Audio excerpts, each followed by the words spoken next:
Caitlin Clark with 32 points, 9 assists, and 8 rebounds. Here's Clark on her return. Caitlin Clark didn't just join the WNBA, she changed it. She broke records, filled arenas, and brought huge money to the league. When some veterans took shots at the new face of the game, the reaction was fast. One hard shoulder check showed what can happen when a star seems untouchable. It became a warning about fame, power, and respect in sports. For the moment that made headlines, this right here, the hard foul involving Clark and Kennedy Carter. The WNBA's Golden Girl was suddenly gone. She was waived by 3 teams, and her career fell apart. Not because she lacked skill, but because she crossed a line no one is supposed to cross. Caitlin Clark. This is more than basketball drama. It's about money, power, and the league's unwritten rules. Some say the WNBA is protecting its future, while others believe it's creating a system where one player matters more than the rest. This story is messy, surprising, and bigger than the game itself. Diamond is in a world of pain.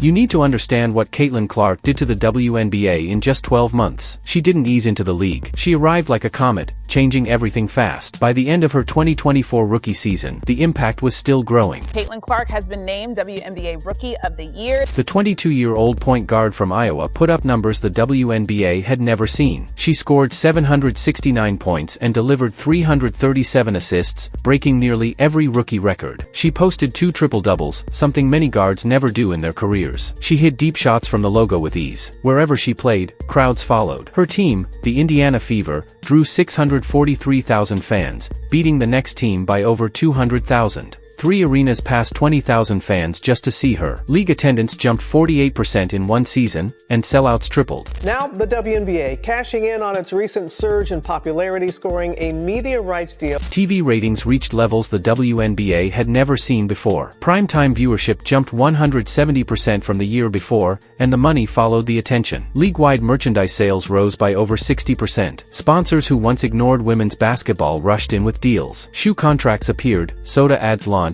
and major promos began focusing on one face, Caitlin Clark. Networks even talked about future TV deals worth hundreds of millions, something unthinkable just a few years earlier. Inside the league, Clark was called the cash cow, the golden goose. She wasn't just a Rookie of the Year contender. She became the engine that made real profitability finally seem possible after decades of struggle. Since 1996, the league had hoped for a moment like this, and Clark was it. But being the most important player comes with a cost. The spotlight on her created long shadows for others. Away from the cameras and endorsement deals, frustration grew. Jealousy simmered. Some players decided that if they couldn't share the spotlight, they would make her feel it physically. The hard fouls started early, before Clark had even played 20 games. The tension boiled over on June 1, 2024. The Indiana Fever faced the Chicago Sky in a sold-out arena on national TV. The game mattered more for ratings than standings. On one play, Clark passed the ball and turned to run back on defense. She never saw what came next. Chicago guard Kennedy Carter didn't go for the ball. She didn't make a basketball play. She drove her shoulder into Clark's back with brutal force, a hit that looked more like football than basketball. Day after the WNBA upgraded a foul by Kennedy Carter on Caitlin Clark to a flagrant 1,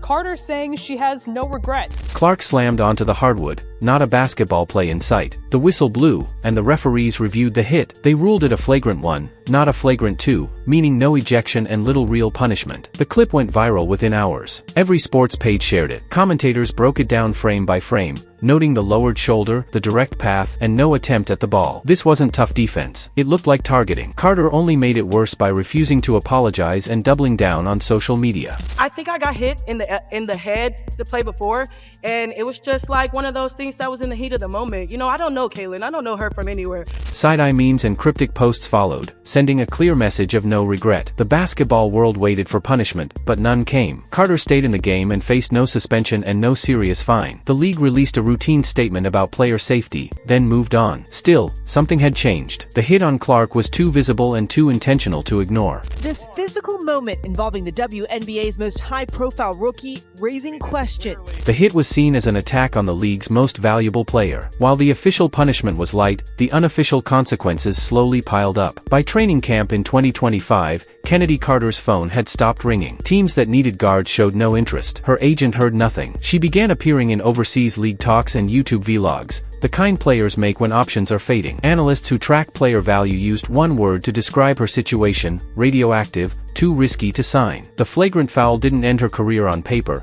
but the player she hit may have ended it in reality. And Carter was only the beginning. If Carter's hit was a warning, Diamond DeShields ignored it. DeShields wasn't a fringe player with nothing to lose. She was a proven star with a real career and real expectations. Floor. DeShields pokes it away! Diamond DeShields in for another bunny!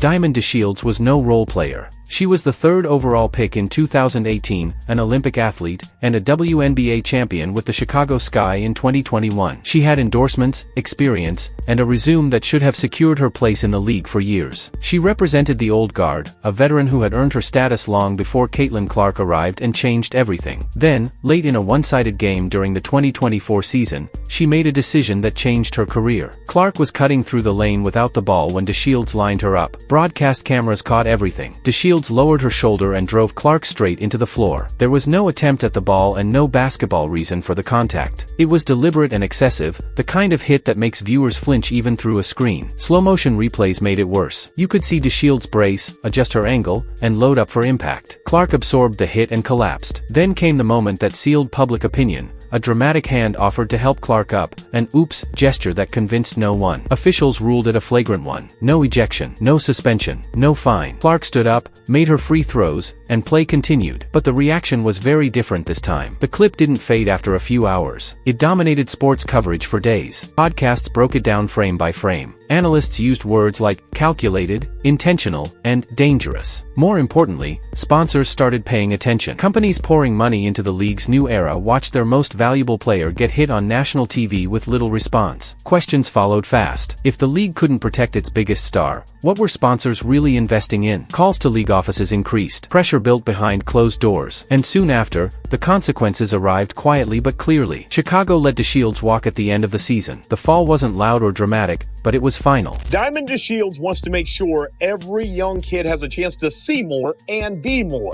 No goodbye post, no thank you graphic, no press conference acknowledging her championship. Just silence, the kind that says more than words ever could. The New York Liberty, hoping for veteran depth, signed her on a low-risk deal. But they benched her, then cut her. Weeks, not months, later, her chance was gone. Connecticut tried next. The Sun needed guards, and DeShields needed redemption. For a moment, it seemed possible, until May 15, 2025.